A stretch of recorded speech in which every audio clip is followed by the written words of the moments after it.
We got Harold the H. Peacock. John Elliott's listening. He loves this segment. So does Ian Levers. Yes. And they love this history segment. He's going to tell us about an Ipswich clairvoyant, and she didn't even know we're going to talk about her. No. Wanting to get a son hung for murder. I'm so confused. Let's have Harold the H.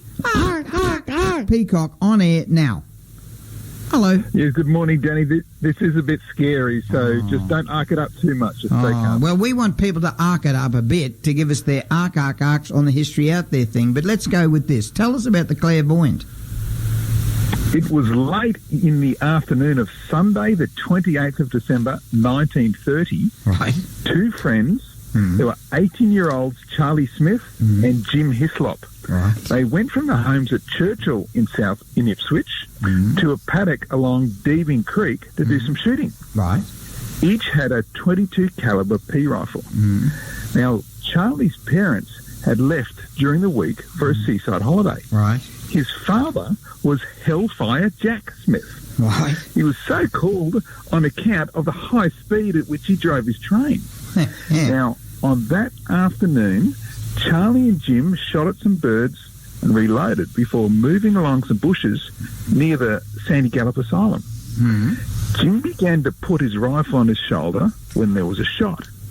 He thought Charlie was firing at another bird, and when he looked, he saw his friend slumping at the knees with blood squirting from the temple. Jim caught Charlie under the armpits as the boy fell forward. He turned him on his back and asked several times, "What's wrong, Charlie?" but got no reply. Jim put his hand over the wound, trying to stop the bleeding. He pulled Charlie to the bank of the creek and ran for help. Wow. But by the time Constable Vincent Quinn arrived with a doctor, young Charlie Smith was dead. Oh, no. The constable looked at Jim's rifle, which had a loose hammer that released really easily. There were no signs of a struggle and no suspicious circumstances, and so no inquiry was ever held. Dun, dun, dun, dun. But it's what happened next that caught the public's attention. What happened next? Jim's mother, Jean Hislop, began making incriminating statements about her son.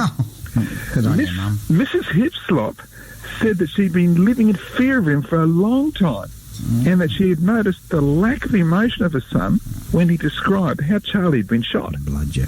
And what's more, Mrs. Hislop believed that she had become an instrument of supernatural justice. Holy hell. You see, Mrs. Hislop had a dream in which she saw a ghostly figure of Charlie Smith rise from his coffin and accuse her son of murder.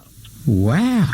She went to the dead boy's father, Hellfire Jack, and told him that she met the spirit of Charlie and he had told her that her son had killed him. Wow. Now, Mrs. Hislop said that the spirits had been telling her all along that her son was a murderer. And so, Danny, if her son was found guilty, as she said, then young Jim would be sentenced to hang.